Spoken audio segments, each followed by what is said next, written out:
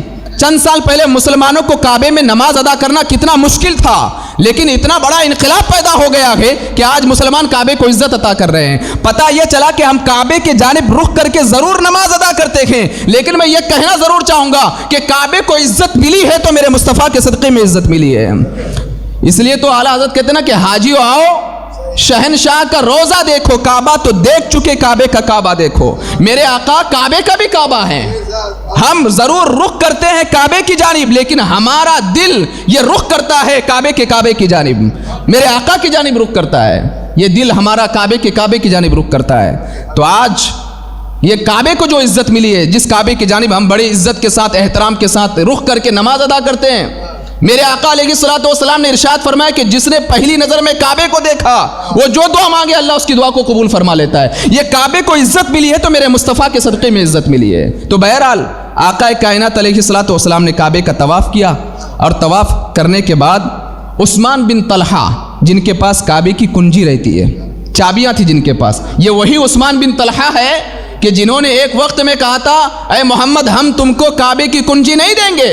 میرے آقا علیہ الصلوۃ والسلام نے عثمان بن طلحہ کو بلایا کہ ادھر آؤ, کعبے کی کنجی لے کر کے آؤ. اور پھر کعبے کی کنجی میرے آقا نے اپنے ہاتھوں میں لیا اور اپنے ہاتھ سے کعبے کے دروازے کو کھولا. میرے آقا علیہ الصلوۃ والسلام اندر تشریف لے کر کے گئے اور جتنے بت کعبے میں رکھے تھے ان سارے بتوں کو اٹھا کر کے پھینک دیا, نیست و نابود کر دیا. جو تصویریں تھیں ان کو مٹا دیا.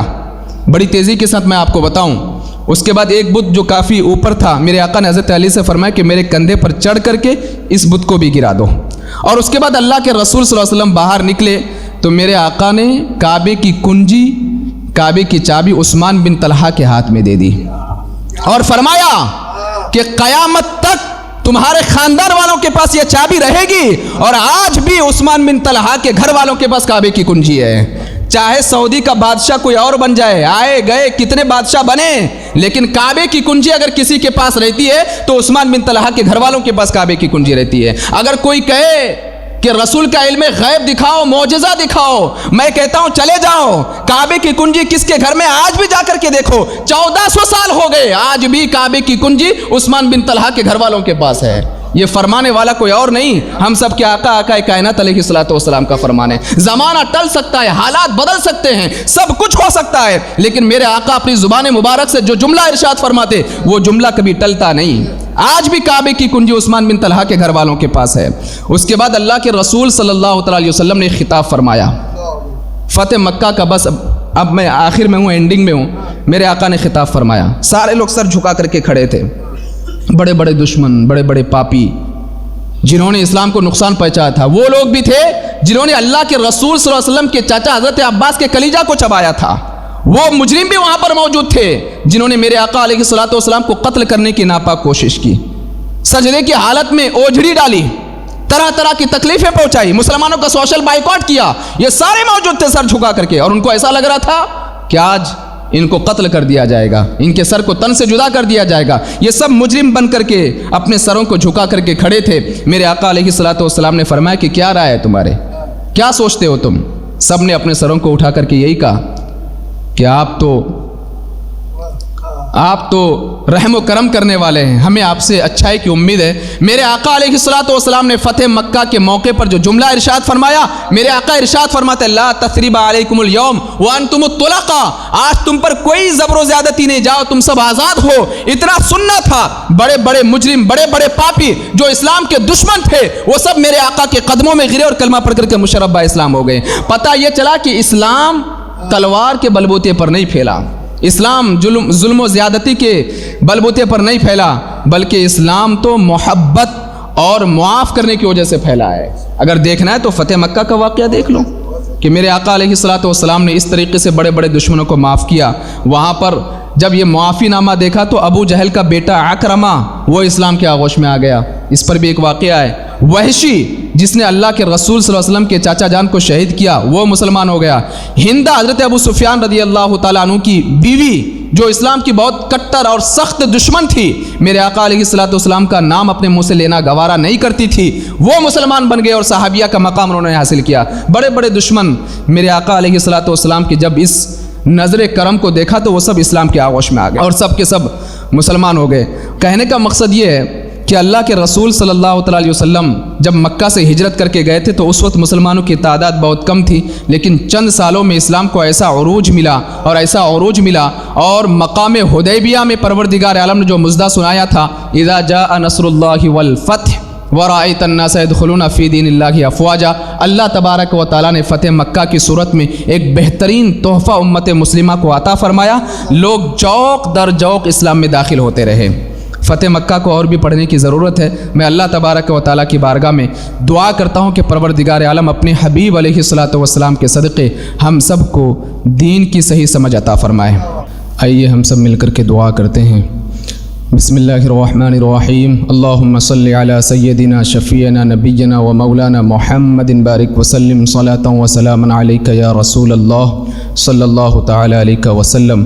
اللہم ربنا آتنا فی الدنیا حسنہ وفی الآخرۃ حسنۃ وقنا عذاب النار۔ اللہم مالک الملک تؤتی الملک من تشاء وتنزع الملک ممن تشاء وتعز من تشاء وتذل من تشاء بيدك الخير إنك على كل شيء قدير۔ اللهم رب اغفر لي ولوالدي وللمؤمنين يوم يقوم الحساب۔ اللهم رب اغفر لي ولوالدي وللمؤمنين يوم يقوم الحساب۔ اللهم رب اغفر لي ولوالدي وللمؤمنين يوم يقوم الحساب۔ اللهم رب اغفر وارحم وأنت خير الراحمين۔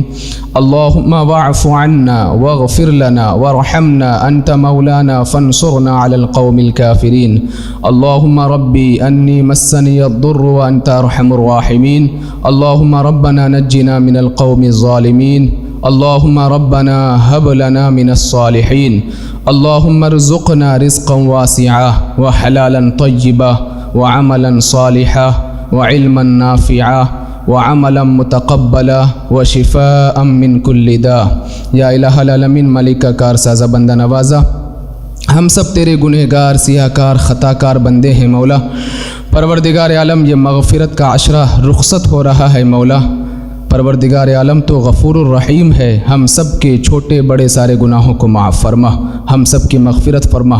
پروردگار عالم بالخصوص ہمارے والدین یا والدین میں سے کوئی ایک جو اس دار فانی سے کوچ کر گئے مولا، ان سب کی مغفرت فرما، ان سب کو جنت الفردوس میں اعلیٰ سے اعلیٰ مقام عطا فرما۔ پروردگار عالم ہمارے روزے کو اپنی بارگاہ میں قبول فرما۔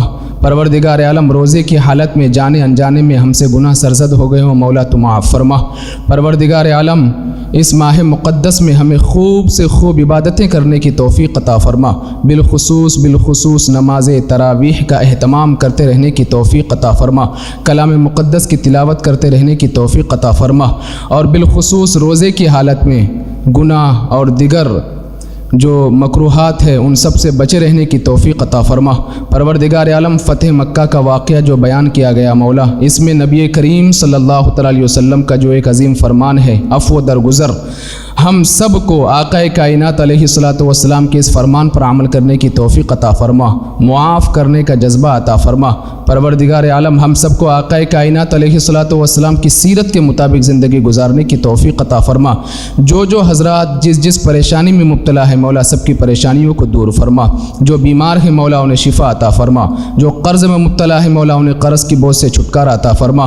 پروردگار عالم ہم سب کو حاسدوں کی حسد سے محفوظ فرما، شرارتوں کی شریر سے محفوظ فرما، جادوگروں کی جادو سے محفوظ فرما۔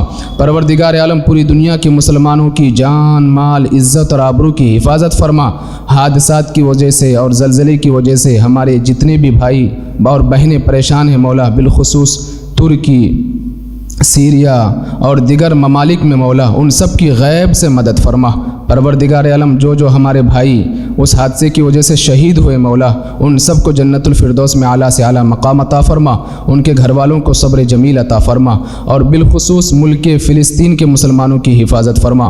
جتنی باطل قوتیں اسلام کے خلاف اٹھ کھڑی ہیں مولا ان باطل قوتوں کو نیست و نابود فرما، اسلام کا بول بالا فرما، باطل کا منہ کالا فرما۔ پروردگار عالم ہم سب کے ایمان اور عقیدے کی حفاظت فرما۔ پروردگار عالم ہم سب کو سنت رسول علیہ الصلوۃ والسلام کے مطابق زندگی گزارنے کی توفیق عطا فرما۔ پروردگار عالم عن قریب ماہ رمضان کا تیسرا عشرہ جہنم سے آزادی کا عشرہ رونما ہونے والا ہے مولا۔ پروردگار عالم ہم سب کو جہنم سے آزادی عطا فرما۔ اللہم اجرنا من النار، اللہم اجرنا من النار، اللہم اجرنا من النار، یا مجیر یا مجیر یا مجیر۔ یا الہ العالمین مالک کا کار سزا بندہ نوازا، آج کے بیان میں جو باتیں کہی گئی سنی گئی ہم سب کو ان ساری باتوں پر عمل کرنے کی توفیق عطا فرما، ہم سب کا ایمان پر خاتمہ بالخیر فرما، آنے والا ماہ رمضان بھی ہمیں عطا فرما۔ اللہم ربنا تقبل دعاءنا بحق النبی الکریم صلی اللہ تعالی علیہ وسلم۔ ان اللہ وملائکتہ یصلون علی النبی یا ایہا الذین آمنوا صلوا علیہ وسلموا تسلیما۔ اللہم صل علی سیدنا شفیعنا نبینا ومولانا محمد بارک وسلم صلاۃ وسلاما علیک یا رسول اللہ صلی اللہ تعالی علیہ وسلم، وافوض امری الی اللہ ان اللہ بصیر بالعباد برحمتک یا ارحم الراحمین۔ مرحبا ماہ رمضان، مرحبا ماہ رمضان۔